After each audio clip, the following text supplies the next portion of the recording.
It is my absolute pleasure to introduce Dr. Deidre Cruz. Deidre is a professor of medicine at the Johns Hopkins University School of Medicine, where she's also the deputy director of the Center of Health Equity. I have known Deidre for a long, long time. I've known her as a resident.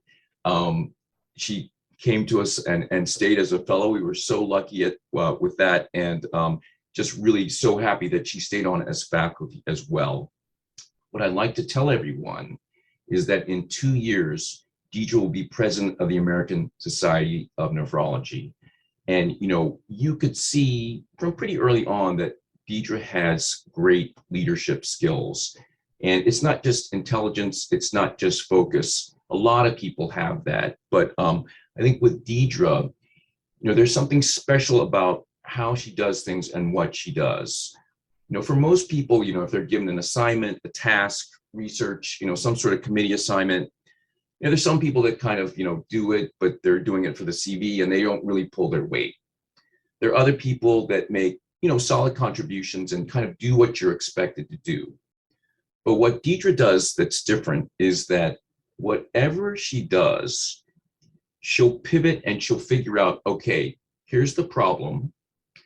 And she's got tremendous people skills so that she can say, look, I think we can plow through this, or I think that Mary, if you take us here, John, if you take us here, if we go this way, we can get around these barriers.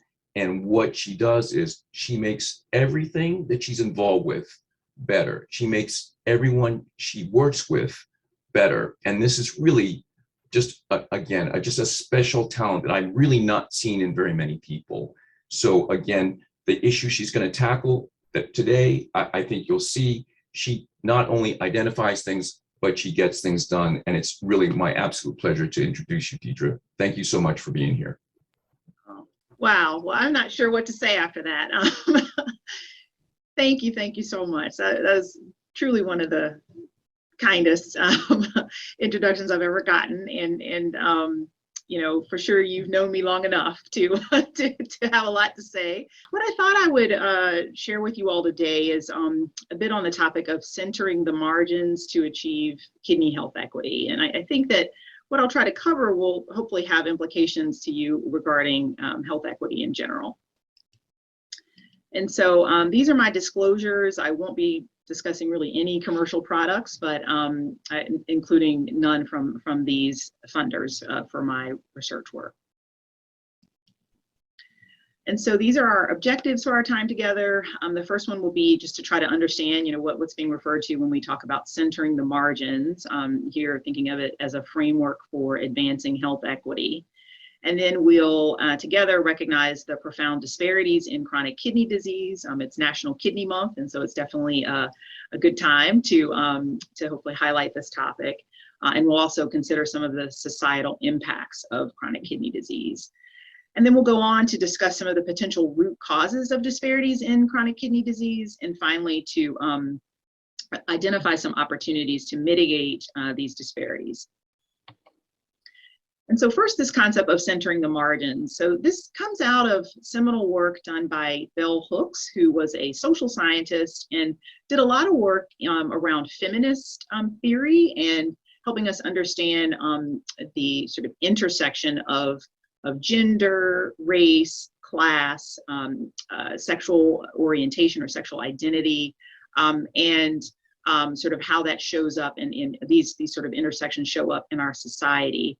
And out of her work was developed this sort of center margin theory, which posits that for people who are at the center of a society, these are people who are automatically accepted into society due to various factors like their race, their ethnicity, their socioeconomic status, their country of origin, their primary language, or really anything else that grants access without actually having to exert effort, because these people who are at the center actually don't have to exert energy or effort to remain in the center of kind of the societal consideration. Whereas those who are at the margin, these are going to be people or populations who are not automatically included in the center due to really these same factors: their race, their ethnicity, their language, their country of origin, or anything that differentiates them from those who are in the center. And these people actually have to exert or have energy exerted on their behalf in order to be placed at the center. And so when it comes to thinking about health and public health interventions, this concept of centering the margins becomes particularly important, because that really argues that it would involve bringing those who have systematically been placed at the margins of society into the forefront of our efforts. And it's certainly been argued that this is the approach that we should be taking as we think about advancing health equity. So when it comes to kidney disease, what we see is there are certainly a number of different socially vulnerable populations who experience profound disparities with respect to kidney disease. We know that Black or African Americans have up to 2.7 times the risk of developing kidney failure when compared to white individuals. We know that Hispanic or Latino people have greater risk, 1.3 times the risk of developing kidney failure when compared to non-Hispanic white people.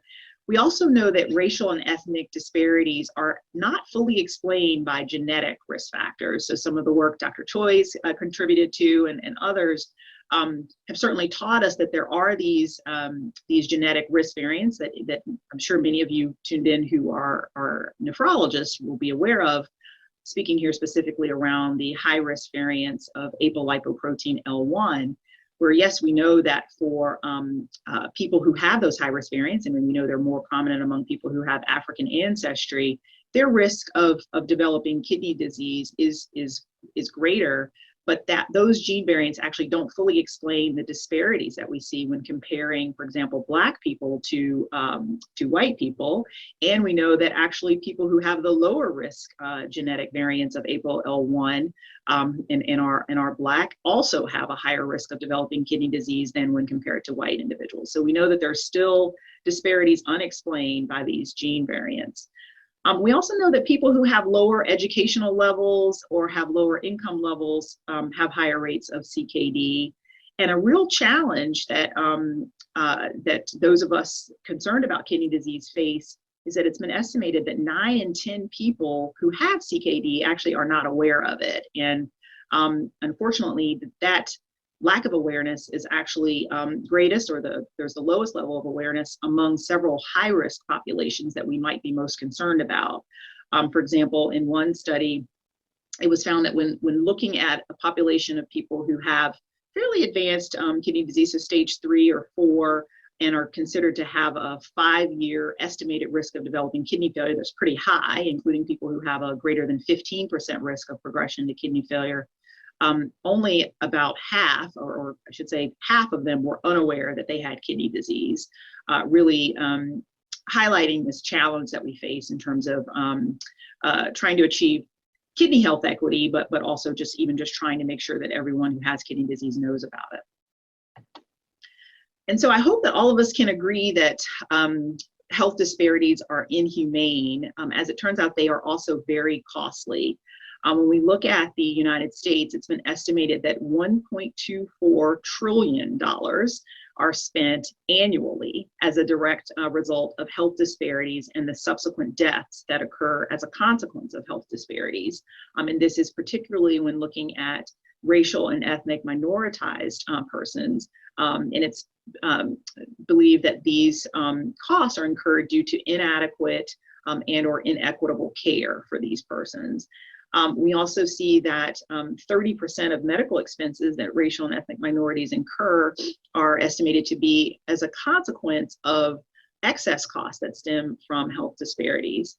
And an important challenge that really is a big issue in the United States, particularly when compared to our peer countries around the world, our economic peers, if you will, is that the US spends far less actually on social services than our other peer countries, And we're actually the only country that spends more on healthcare services than we do on social services when looking at the sort of percentage of our gross domestic product. And many scholars have argued that this is why we see some of the health, we don't enjoy as great of a health advantage as would be expected given our economic status, really when compared to other countries around the world.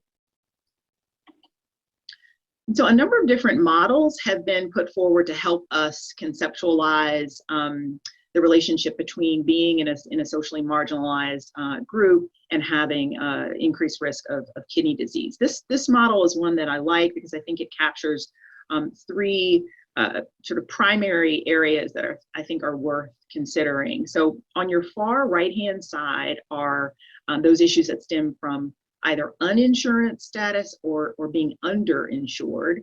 And of course, those include facing limited access to just healthcare in general, as well as challenges around utilization of healthcare services. And of course, from that can stem a decreased or an inadequate level of control of CKD risk factors here, of course, thinking of diabetes and hypertension. And then, of course, those people can go on and actually develop CKD.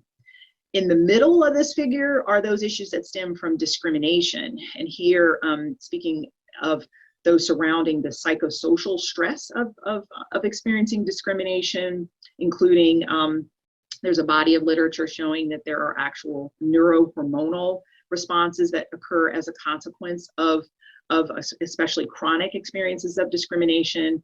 And those can also, in addition to the direct biological effects that they can have, they can also actually lead to sort of health or activities that do not promote health, or sort of health detracting, if you will, things like maladaptive behaviors like substance use disorders, physical inactivity, overeating.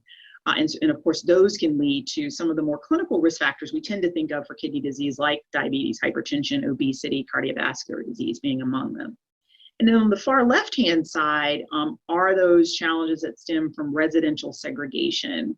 And here referring to, in particular, racial residential segregation, where what we can see as a consequence, that being many communities having poor educational systems, increased exposure to potential environmental toxins, including air pollutants, for example, exposures to infectious diseases in some of these communities, as well as limited access in many cases to healthy foods that may not be being sold in some of these communities. And of course, those can lead to these clinical risk factors for CKD and CKD itself. So in our time together today, I want to highlight these four sort of examples that fall across this conceptual framework, including some examples from, of course, from kidney disease, including some from work of my colleagues and I. So first, turning to this issue of access to high quality and equitable healthcare. So I'm sure most of you, if not all of you, are familiar that in the kidney disease space over the past year and a half, especially, the very way that we diagnose, the very sort of process by which we diagnose people as having chronic kidney disease has come under a reassessment. Here, speaking of the fact that for the past 2 decades, we have used equations for estimating glomerular filtration rate that have included a race modifier, specifically a Black race modifier. And there were a number of different perspective pieces, editorials that had been written about the subject, really arguing that this process should be reassessed. And I think there was a lot of attention paid to it over the last couple of years, but there were actually people who had published pieces on this even in the years predating that, but it became at a level where it was getting heightened attention over the last couple of years, I think in the setting of the pandemic, where we were seeing a lot of inequities surrounding COVID testing and who was getting COVID and who was having poor outcomes from COVID, as well as in the setting of high profile acts of racism that all of us witnessed via videos that led to really broad calls for social justice, that then also led people to put under the microscope some of our practices in the healthcare setting, including this practice with respect to GFR.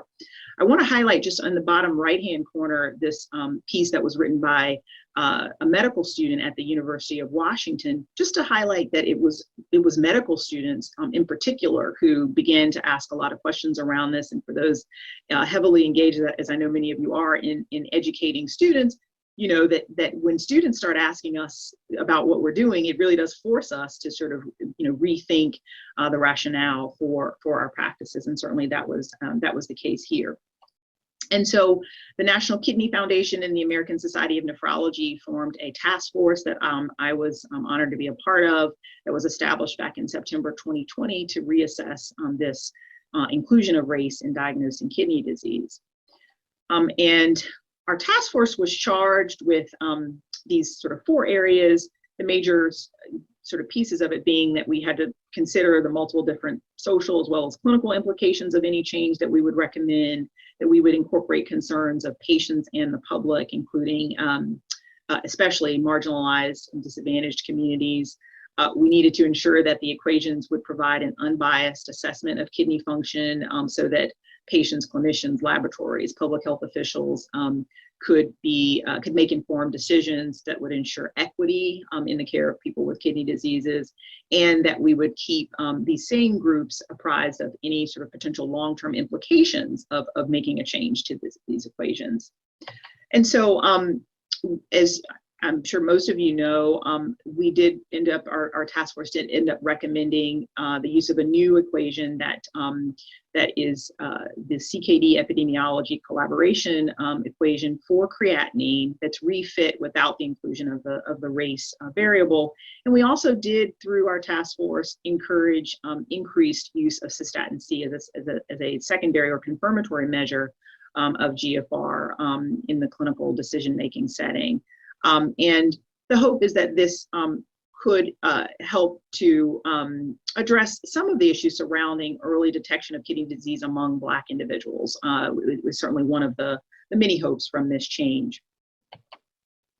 And so that brings up a really key thing that I know there are some primary care clinicians that are tuned in today.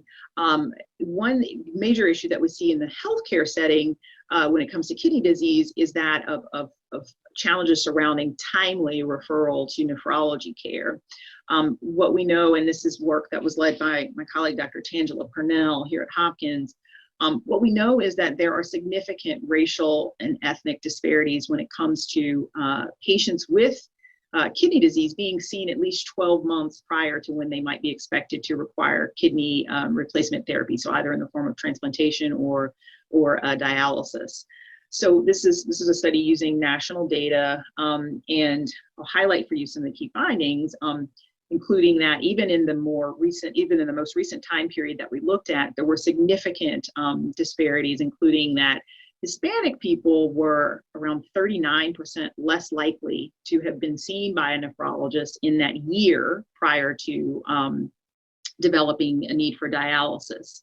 And if you're wondering, well, you know, why does that timing matter?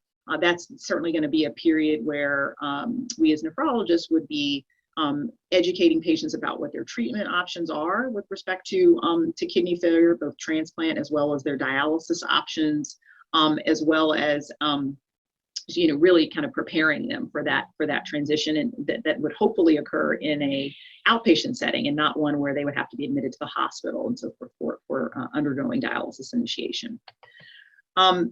If you're also wondering if, well, what about if you account for insurance status? Does that make a difference when we think about timely referral? What we found in this same study was that even with adjustment for insurance, we did continue to see disparities, although they were attenuated a bit. But for Hispanic persons, still there was around a 10% sort of lower likelihood that they would have received pre-dialysis nephrology care. So really highlighting this disparity. So turning to this issue of discrimination, this is an understudied area in kidney disease, but one certainly that we know from other chronic disease fields that have looked at this association between perceived discrimination and risk of conditions like hypertension and cardiovascular disease, where there have been study after study that have found that. We provided one of the earliest kind of assessments of this in the kidney disease area, where we looked at perceived discrimination and change in kidney function in a sample of adults from Baltimore, from a Baltimore-based study, the Handle study.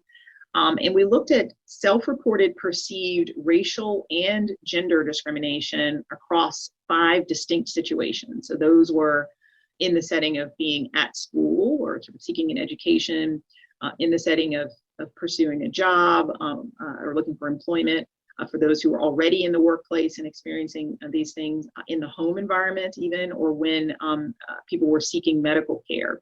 We also examined this generalized measure of the experience of discrimination that's been used in a number of studies looking at this question.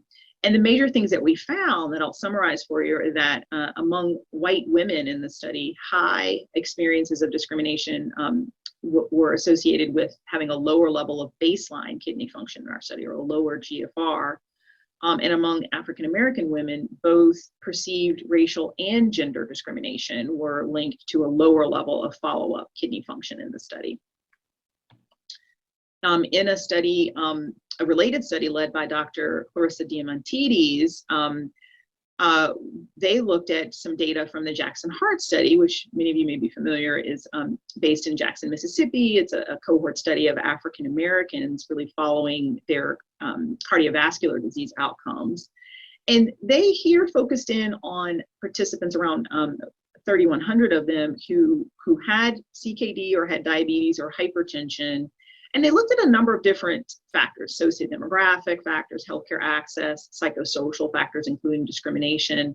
And they were looking to see how those factors were related to the low levels of routine medical care use. And they did this in the setting of this cross-sectional study. And their major finding was that for those participants who had a low level of trust in healthcare providers, who were experiencing high levels of stress, and those who had high levels of daily reported discrimination, they were, those factors were associated with having low routine medical care use. So people who were experiencing these stressors or these perceptions, I'm sure based on their previous experiences with the healthcare system, they were less likely to seek out medical care.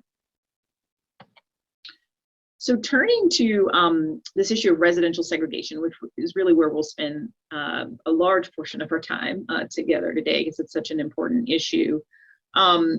So residential segregation is certainly among the most potent forms of structural racism. One kind of socio-political force that led to what we see today in terms of racial residential segregation was this practice of redlining. So for those less familiar with redlining, it was a practice that began around a century ago in the 20th century.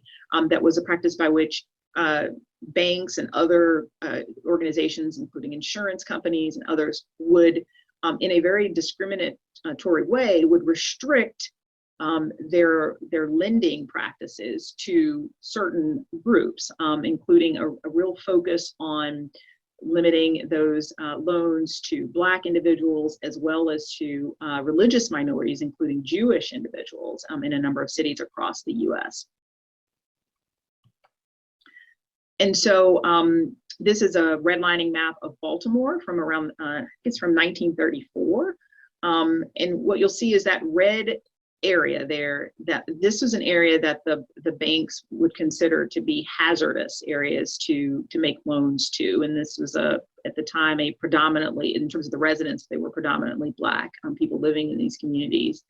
And those communities that were considered, that are marked here in green, were considered the best or the most optimal communities to make loans to during that time. And so just highlighting this redlined area. And so then when we look at Baltimore today, what we see is that even 5 miles makes a world of difference when it comes to health outcomes. And so I know Dr. Choi and Dr. Greenberg and perhaps others will know some of these communities that we'll highlight here on this map. So when we look at communities like Roland Park and Poplar Hill, what we see is that around 83% of the residents that live there are white people. Around there's a relatively high median household income there. There's a low unemployment rate and an essentially non-existent homicide rate, and a pretty long life expectancy of around 84 years. This was based on 2017 data. And there is a pretty low death rate from heart disease. Whereas just south of there, just 5 miles southeast of there in the Madison or East End community, we see that the residents there, 90% of them are Black or African American. There's about a quarter of the median household income. There is a 10 times greater unemployment rate when compared to Roland Park. There's a high homicide rate and a 15-year lower life expectancy in this community, as well as a 3 times greater death rate from heart disease. And you'll remember this is the same community that was redlined from that map that I shared with you just a slide ago. And that is where Johns Hopkins Hospital sits there as far as the inland there. And so certainly one of the consequences of redlining and residential segregation is that those communities that are in those people that live in those communities may have restricted access to affordable housing, and that may lead to their developing housing insecurity. And this is a topic that we've done some work in. This is work with Dr. Tessa Novick, where we looked at the relationship between housing insecurity and developing kidney disease, incident kidney disease in this case. So we examined this question of, are you able to afford a home suitable for you and your family? And we found that there were around a third of the participants who answered no to that question, which indicating that they were experiencing housing insecurity. And then after around 3.5 years of follow-up, what we found was that housing insecurity was associated with them having a greater risk of newly developing albuminuria. They were actually more than 3 times likely to develop albuminuria if they were experiencing housing insecurity. And albuminuria can, of course, be certainly an early indication of chronic kidney disease, and one that is very important for predicting progression of chronic kidney disease, and certainly one worth focusing upon. In a related study, we then sort of zoomed in on participants in the Handle study who already had chronic kidney disease. And we looked at a sample of 350 people who sort of met that criteria. Again, looked at housing instability or housing insecurity here, and found that 38% of these individuals had answered no to either that question around being able to afford a home that was sort of suitable for them and their family, or they answered no to, or they answered yes to, have you had difficulties making rent or mortgage payments? And then what we were curious about is, well, how does this experience of housing instability or housing insecurity relate to their sort of seeking medical care? And what we found was that people experiencing housing instability were more likely to postpone medical care even when they otherwise would have believed that they needed to seek medical care. And so another important issue that has been patterned by residential segregation and redlining specifically is neighborhood food availability. This is a study conducted in Baltimore as well, and looking at the availability of healthy foods like fruits, vegetables, whole grains, low-fat dairy foods in stores that are either in Baltimore City, which is indicated by the square there, or in Baltimore County, which are the sort of the areas outside of the square. And essentially what they found was that there was a greater amount of healthy food available, indicated by that larger green circle or those larger green circles, in communities where the residents were predominantly white persons compared to those communities where the residents were predominantly Black. And the similar pattern was seen when they looked across income, median household income levels in these communities as well, with there being greater healthy food availability in the higher income communities. Another issue that is related to this neighborhood food availability issue is that of food insecurity. And one definition of food insecurity is that it is a lack of consistent access to enough food for an active, healthy life. And what we know in the US is that non-Hispanic Black people, as well as Hispanic individuals, have a greater burden of food insecurity. And we know that food insecurity really for everyone tends to spike during times of economic downturn in this country, including what was seen during the Great Recession. So in 2008, we saw that spike, and certainly by all accounts, we've seen a spike during the COVID-19 pandemic. This is just one sort of snippet about what we've seen in Maryland, where we've seen that 2 million Marylanders were expected to face food insecurity in 2021. And so there are a number of healthcare systems that have actually addressed this issue of food insecurity for all their patients. This was a systematic review performed to kind of summarize the practices of these different health systems. What they found was that the majority of these systems were using the hunger vital signs screening questions, including these two questions. Within the past 12 months, we worried whether our food would run out before we got money to buy more. And also the question of within the past 12 months, the food we bought just didn't last and we didn't have money to get more. And if a person answered in the affirmative to either of those, that could certainly indicate that they were experiencing food insecurity. And then these health systems would then, more than half of them would then track those screening results in the patient's electronic health record. And then most of them would refer the patients to food resources, those who were identified as having food insecurity. So food banks, various federal benefit programs like the Supplemental Nutrition Assistance Program, or the SNAP benefit, previously referred to as the food stamp program. Some would refer them to medically tailored meals programs, which are becoming more popular for people who have, because of their health conditions, they have specific types of foods that they either need to avoid or try to enhance. And so those meals get prepared for them and often delivered to their homes.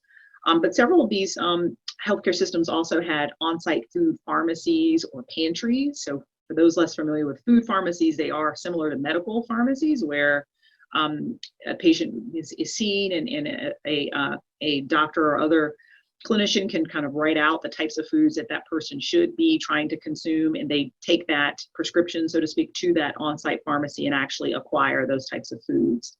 So these are some of the approaches that systems have used. What we know when we look at food, when we think about food insecurity and chronic disease, is that it has certainly been associated with a greater prevalence of several diet-related or diet-sensitive chronic health conditions, including diabetes, where a number of studies have shown that people with diabetes who are also experiencing food insecurity have poor glycemic control. They're also at risk of hospitalizations, particularly, for example, for people who may be receiving the SNAP benefit, the food stamp benefit, because that benefit is usually administered early in the month, like around the first of the month. There tends to be a spike in hospitalizations of people with diabetes and experiencing food insecurity at the end of the month, when that food benefit may run out for them, and that's been documented in studies. There's also been an association noted between food insecurity and hypertension. And maybe it may come as a bit of a surprise for you, but food insecurity and obesity also have a relationship, particularly in higher income countries, where what tends to happen is when people who are experiencing food insecurity are able to actually access food, it tends to be nutrient, energy dense, so high in calories, but nutrient poor foods that may raise a risk of developing obesity. Whereas if you look around the world at low and middle income countries, food insecurity can actually lead to frank malnutrition in those settings. And then as far as food insecurity and chronic kidney disease our group and others have been able to contribute to some of this work to help us understand that relationship, including this study led by Dr. Tanushree Banerjee, where we looked at national data from the National Health and Nutrition Examination Survey, or NHANES, and we looked at people already with chronic kidney disease, so either they had a reduced GFR or they had albuminuria, and then we stratified them by whether they were experiencing food insecurity or not, based upon similar questions like the ones that I highlighted that those healthcare systems have been using. And essentially what we found was that those experiencing food insecurity were more likely to progress to develop kidney failure, and in this case, we were looking at people who had initiated dialysis. When we conducted additional analyses to account for or adjust for various factors, I was encouraged to find that when we included nutritional factors in our analysis, we were able to, at least statistically, explain much of the association between food insecurity and progression of kidney disease, really arguing that if we can intervene upon the diets of people experiencing food insecurity, that perhaps we can actually mitigate their risk of progression to kidney failure.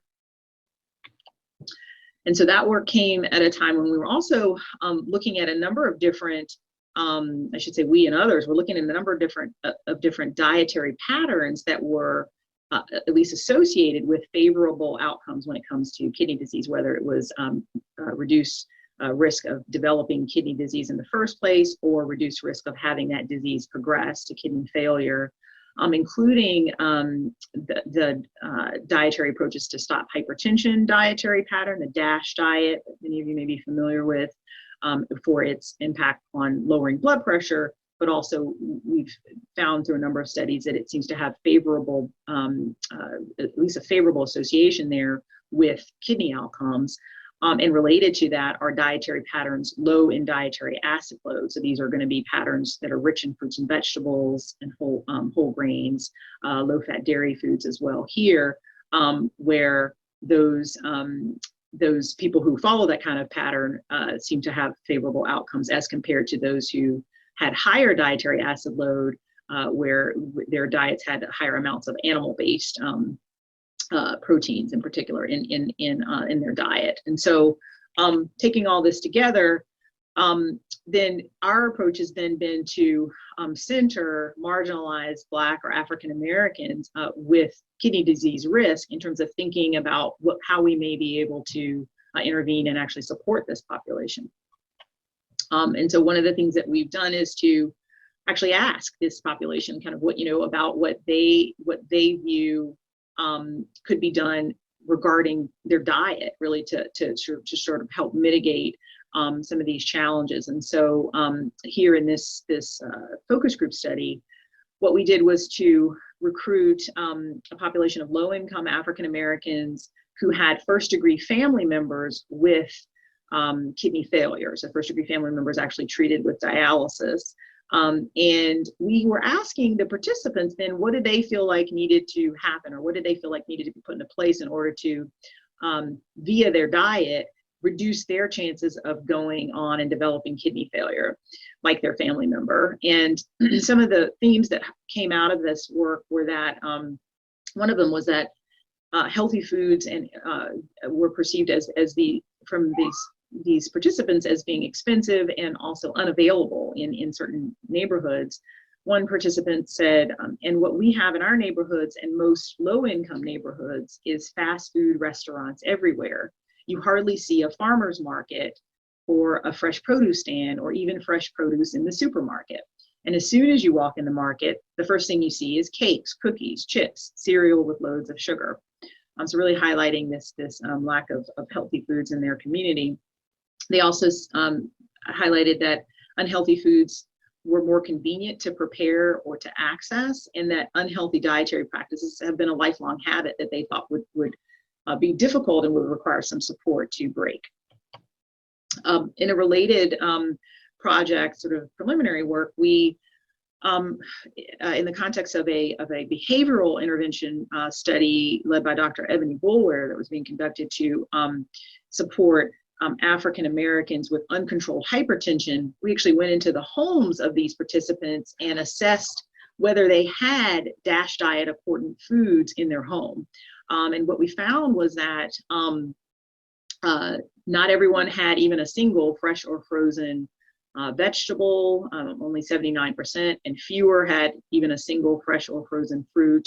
Very, very few had low-fat dairy foods and so forth. And only 14% of them had all of the components of a DASH-like diet to sort of support their being able to follow such a dietary pattern that would certainly be recommended for people with uncontrolled hypertension. We also found that not everyone had a full-sized refrigerator or oven to support their storage and preparation of these types of foods. And pretty concerning for those of us working in the kidney space. We found that younger age and the presence of chronic kidney disease, already having chronic kidney disease, were both independently associated with being less likely to have these DASH diet accordant foods in the home. And so one thing that's important, I think, really in this sort of line of work in health equity is also to highlight really some of the strengths that these community members, these who come from marginalized communities, have around and really opportunities to really to where we could actually help bolster some of the things that these workarounds that they have developed to address these challenges. And so this gentleman featured here was a part of a photo voice study that we did. So photo voice is a research approach where participants are actually trained to use cameras to photograph. It could be something, anything that is highlighted via the study, but generally something that's in their environment. In our case, we had the participants photograph their food environment. And this gentleman, having noted that there was a lack of options in terms of healthy food in his community in Baltimore City, had actually developed his own garden in his home, and he actually was providing those foods to neighbors as well. And so he said, this is a quote from him, he said, "I tried something I saw out at a store at home. It saved money and it was good. It's complicated to try shopping. People with cars can get around. People in the neighborhood have no access. I try to help when I can. Concerns about crime and safety. If it was easier to get stuff, crime would decrease." And so these are some of the thoughts that he had regarding the food environment in Baltimore. And so we have recently finished up and are analyzing the data from a clinical trial that has tried to overcome some of these challenges that I've presented. So the 5+ Nuts and Beans for Kidneys trial builds upon a successful pilot study that was led by my colleague, Dr. Pete Miller, that was an 8-week pilot study. But in the case of our trial that we just finished, we conducted a 12-month community-based dietary intervention trial wherein we recruited 150 predominantly low-income African-American participants who had both hypertension and albuminuria. And what we did was to test whether delivery of nutritional advice to adopt a DASH-like diet, plus the provision of $30 a week worth of fruits, vegetables, nuts, and beans. Of course, those are potassium-rich foods that were here tailored to the personal choices of the participants and also supplied by a local grocer, would ultimately lead to reduction in their urinary albumin excretion as well as improvements in their blood pressure. We know from other studies that if urinary albumin excretion can be reduced, that actually it portends a lower likelihood of someone progressing to kidney failure, and this is a marker that even the FDA has recognized as an endpoint when it comes to clinical trials. So this is our study protocol. So there was, for the control group, which we refer to as our self-directed group, they received a gift card to the same grocer for the same amount of money, but were not given guidance around following a DASH diet other than just a pamphlet about the DASH diet. And then in the second phase of the study, the last 8 months of the study, they were just told to continue to follow the DASH diet advice in the brochure, but were not given the food allowance. Whereas in the intervention group, the coaching DASH group, they received the weekly food provision as well as brief calls with a study coach during the first 4 months of the study. They were receiving those calls every week. And then in the second phase, the last 8 months of the study, they continued to get periodic calls from the coach, but we're not receiving the weekly food allowance. And so ours was a community engaged research study where we had numerous stakeholders that we worked with, including our grocer partner, ShopRite, and you'll see that as well that we have had a very active and engaged community advisory board as a part of this as well. And so you'll have to invite me back to talk about the results of that, but we are working on analyzing that. And so one other key thing that I just want to highlight that I think is important for sure for kidney disease as well as other efforts around health equity is this, I think, need for advocacy for policy changes. I mentioned our photo voice work. We have used the findings from that, which the participants took a bunch of photos and then they would discuss them. And then the themes from those discussions, many of them are featured here on this poster that we had made, that we are actually now going to be holding a symposium and inviting policymakers and others really in the city who are in a position to influence the food environment that these participants in our study for sure highlighted were key challenges and certainly have health implications. And so this is just kind of one example of how research can then inform advocacy work. I've also been engaged in writing a number of different perspective pieces around policies surrounding